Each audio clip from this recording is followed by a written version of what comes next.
Hi guys, I want to start with a question today. When was the last time you woke up and your first thought was gratitude? Not a forced performative, I'm grateful that you tell yourself you should feel, but a real quiet recognition that you woke up, that your body carried you through another night, that you have a day in front of you. For a lot of people, that's not where the morning starts.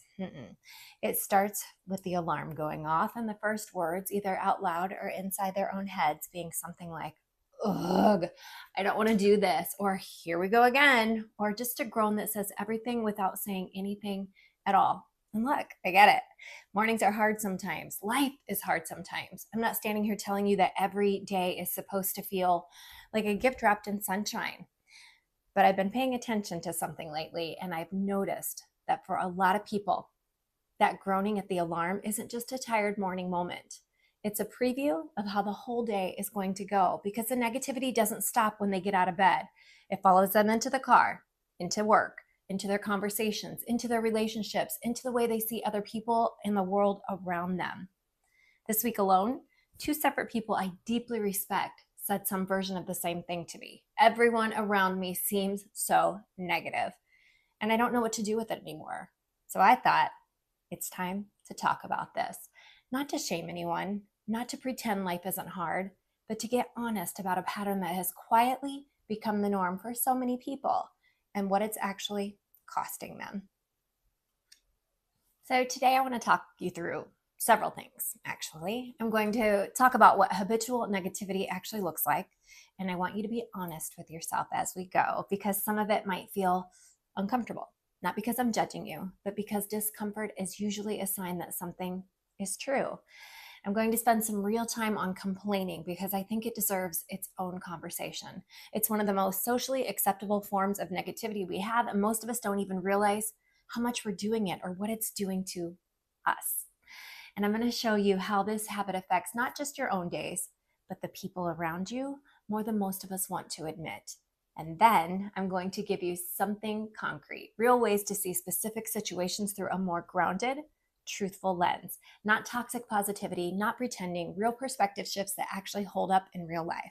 This isn't about becoming someone who skips through life pretending everything is fine. It's about becoming someone who sees clearly and consciously chooses where to place their attention. So let's get into it.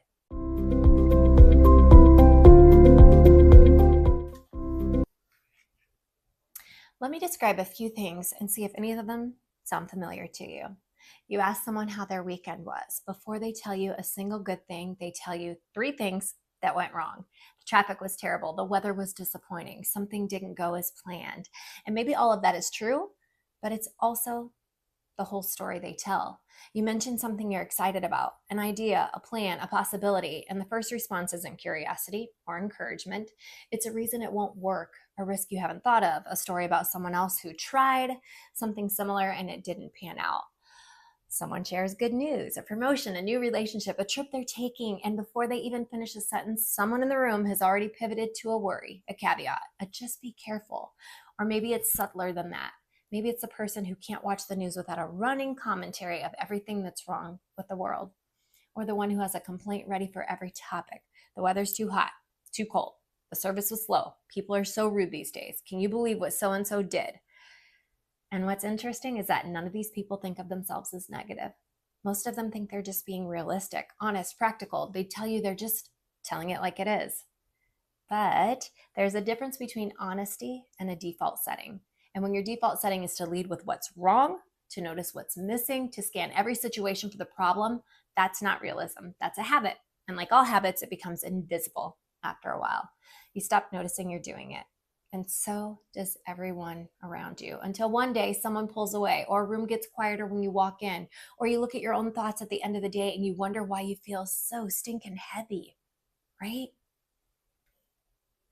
So I want to zoom in on one particular expression of negativity because I think it deserves its own conversation, and that's complaining. Complaining is so normalized in our culture that most people don't even clock it as a form of negativity.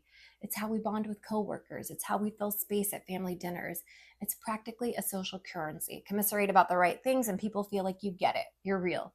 You're one of them. But let's be honest about what complaining actually is. It's the act of repeatedly narrating what's wrong without any real movement toward changing it. And when it becomes a pattern, when it's the first thing out of someone's mouth in almost any context, it stops being expression and starts being a way of seeing. So, complaining about work, let's talk about that. This one is so common, it's almost expected. The job is exhausting. The boss doesn't appreciate you. The meetings are pointless. The pay isn't enough. The coworkers are difficult, right? Sound really familiar? And here's the thing, some of that might be completely true. Work can be genuinely hard. Workplaces can be really dysfunctional. I'm not dismissing that. But I want you to ask yourself something. If you are spending a significant amount of your day, every day, narrating how much you dislike your job, what is that actually doing for you? Is it changing the job? Is it making your days more bearable? Or is it just reinforcing over and over again a story that makes you feel more stuck? Because every time you tell that story to a coworker, to your partner at the end of the day, to yourself on the commute home, you're not releasing the frustration. You're actually feeding it. And then we complain about coworkers. This one runs so deep in workplace culture, that it almost feels like team building. But what it actually does is keep you focused on what's wrong with someone else, which means your attention, your energy, your mental real estate is being consumed by a person you probably don't even like that much. And here's something I want you to consider. Most of the time, when we complain about other people, we are assuming something about their intentions. We assume they were lazy or maybe selfish or trying to make our lives harder. We fill in the gaps of what we don't know with the worst possible explanation. She didn't include me in that email because she's trying to undermine me. He took credit for my work because he's threatened by me. They didn't say hi to me this morning because they have a problem with me. Maybe. Or maybe they were distracted. Maybe they made a mistake. Maybe something is going on in their life that has absolutely nothing to do with you. Assuming bad intent, it's a choice, and it's one that keeps you locked in a story where you're surrounded by people who are out to get you, which I promise is an exhausting way to live. I know because I've done it. So how about complaining about friends and partners? This one is a little closer to home, so I want to handle it really carefully. There's a difference between processing difficulty in a relationship with someone you trust that's healthy and necessary, and making the people you love a recurring character in your complaints. Whether their flaws and failures are the subject of conversation more often than their strengths. When we constantly narrate what our partners or friends are doing wrong, we start to see them only through that lens. We stop seeing the full person. We start collecting evidence for the story we've already decided to tell. And the relationship, it quietly erodes, not because of what's actually wrong, but because of what we've chosen to keep our attention on. Complaining about anyone who doesn't agree with you. Does that one sound familiar? We live in a time where disagreement has become almost unbearable for a lot of people. If someone doesn't share your views, politically, socially, personally, the instinct for many is to immediately categorize them, to assume not just that they're wrong, but that they're ignorant or hateful or beyond reach. And then the complaining starts. Did you see what so-and-so said? Can you believe people actually think that way? I just can't be around people who believe that. Now, I'm not saying every belief deserves your company or your energy. Some don't. That's absolutely real. But I want to gently offer this. If you find that most of the people around you feel like the problem, if disagreement of almost any kind triggers contempt rather than curiosity, that's worth examining. Not because they're all right, but because a life spent being angry at everyone who isn't like you is a very narrow, very exhausting life. And then you start complaining about the state of the world. This might be the most understandable one because the world genuinely has a lot going on right now. There is real pain, real injustice, real things worth being concerned about.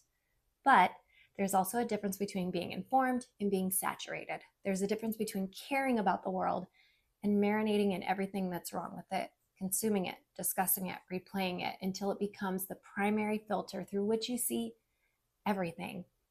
When the state of the world becomes your default conversation topic, when it's what you reach for when there's nothing else to say, when your outlook on the future has become genuinely hopeless, that's not caring. That's a kind of grief that's gotten stuck, and it needs more than complaining to move through it. I want to talk about the impact now, because I think a lot of people who carry this pattern, they don't fully realize what it does to the people in their lives. And that's not a criticism. It's just the nature of habits. We feel them from the inside. We don't always see what they look like from the outside, right? When you are consistently the person in a room who leads with what's wrong, you change the room. Think about that. People start editing themselves around you. They stop sharing the things they're genuinely excited about because they've learned what will happen next. The excitement will get met with a warning. The dream will get picked apart before it has legs. The good news will get shadowed by worry. So they stop bringing it, not because they stopped having those things, but because they stopped feeling safe enough to share them with you. And over time, what you get in return is a filtered version of the people that you love, the version that's been adjusted for your comfort. You only see what they've decided is acceptable to bring to you, which means you're missing whole parts of them. There's also something that happens energetically. And I know that word makes some people roll their eyes, but stay with me because this is real. Being around chronic negativity, it's tiring, not in an obvious way, not always in a way that you can name, but in a way that after certain conversations or certain people, you notice you feel heavier than you did before, less motivated, a little more hopeless, like the color of the world got turned down. That's not a coincidence. That's contagion. Emotional states transfer between people, and negative ones transfer faster and stick longer than positive ones. So when you carry that energy into a room, into a relationship, into a conversation, you're not a neutral presence. You are affecting the people around you. And if you care about those people, that's worth sitting with. So before we get to the reframes, I want to spend just a minute on why this happens. Because if you've recognized yourself in any of what I've described, I don't want you to just feel bad about it. I want you to understand it. Our brains are literally wired for negativity. There's something called negativity bias, the fact that our nervous systems are built to notice and remember negative experiences more strongly than positive ones. Threats feel more urgent than good news. Pain registers faster than pleasure. This wasn't a design flaw. It kept our ancestors alive. But most of us not running from predators anymore. We're sitting in traffic or scrolling through our phones, and the same wiring is firing hundreds of times a day, looking for the threat, the problem, the thing that could go wrong. And then layer on top of that how much negativity we are surrounded by. The news is designed to trigger threat responses. It performs better that way. Social media rewards outrage, right? And the people around us who are also wired this way and also surrounded by this often bond through shared complaint because it's easy, it's familiar, and it feels like connection. So if you found yourself becoming more negative over the past few years, you haven't failed. You've been swimming in an environment that promotes it. That's worth acknowledging. But here's the part that matters. Once you can see it clearly, you have a choice. Swimming in it is different from choosing in it. And awareness is always the first step. Okay, so now I want to give you something to work with because awareness without a next step is just guilt. And that's not what we're here for. Not at all. These are not affirmations. They're not look on the bright side platitudes. These are genuine perspective shifts, ways of seeing that are just as honest as negative default, but more complete, more useful.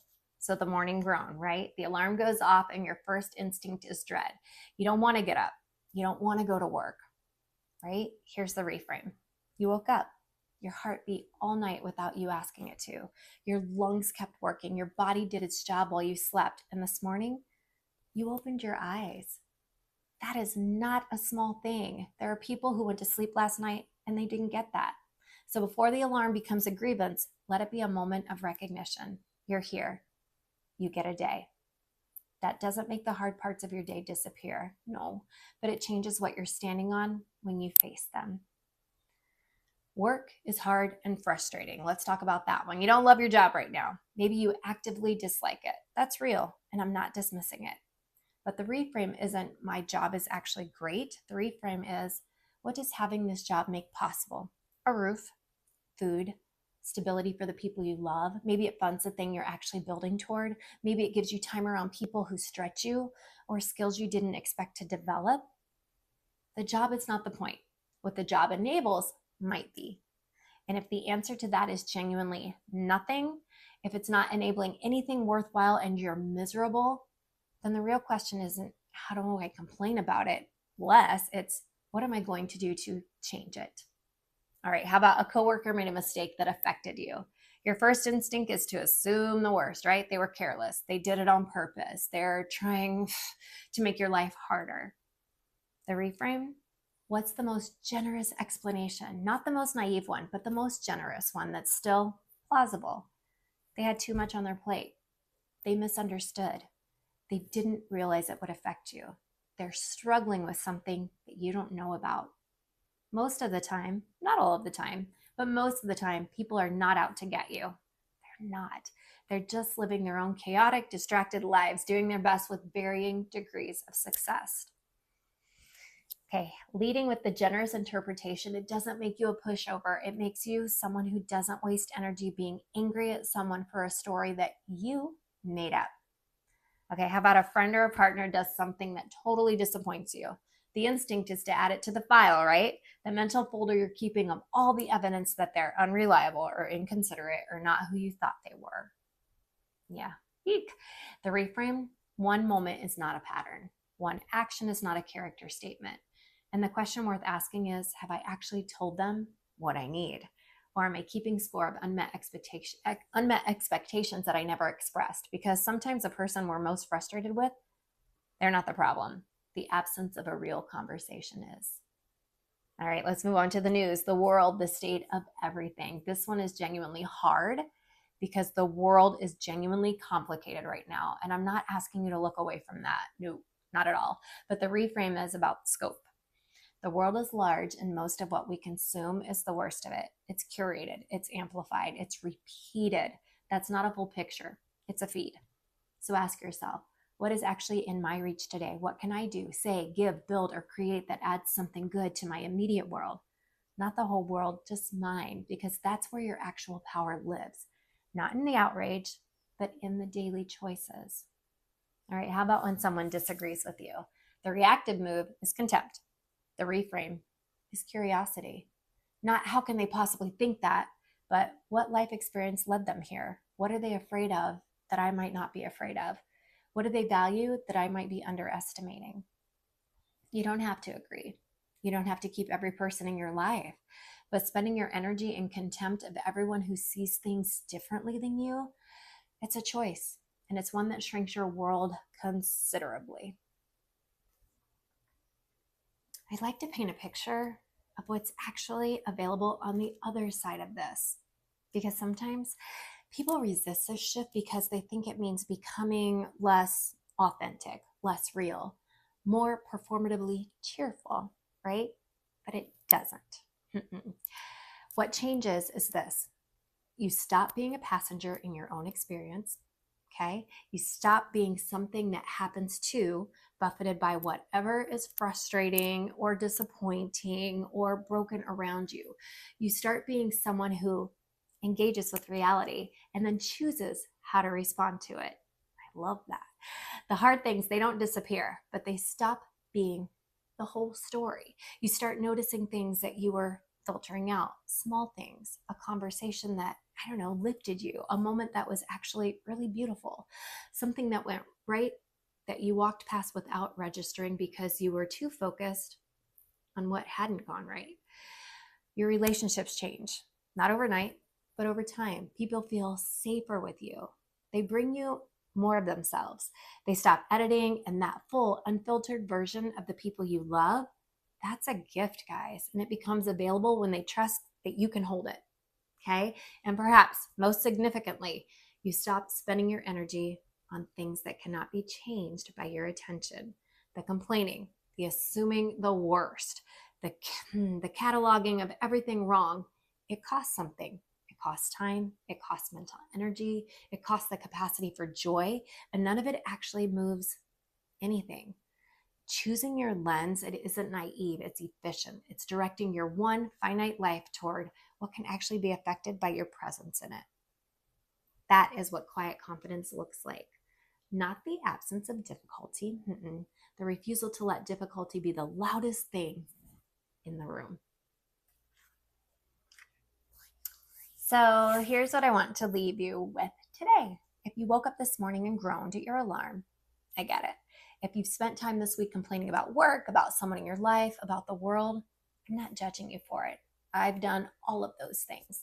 But I want you to ask yourself, gently and honestly, what is your default lens right now? When something happens, what does your brain reach for first?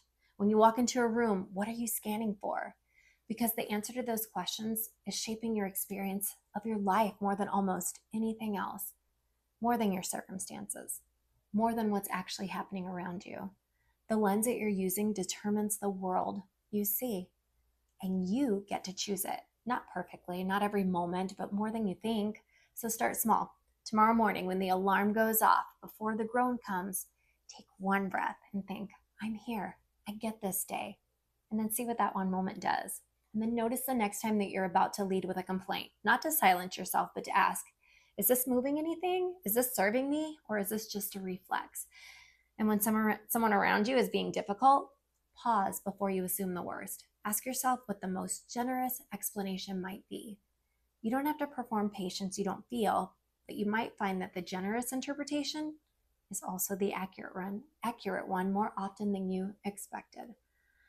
The world is going to keep being complicated. Yep, people are going to keep disappointing you sometimes. Things are going to keep going wrong. That's just the honest reality of actually being alive. But who you choose to be in the middle of all of that, that's yours. And no circumstances can take that away from you. So before you go, I want to hear from you. Which part of this video hit closest to home? Was it the complaining, the assuming bad intent, the morning dread? Drop it in your comments and be honest, because this community doesn't do performance. If you're new here, welcome, and please subscribe. This is the kind of honest, grounded conversation that we have every week. I don't do hype, I do real. I'm Ara, and I will see you guys in the next one.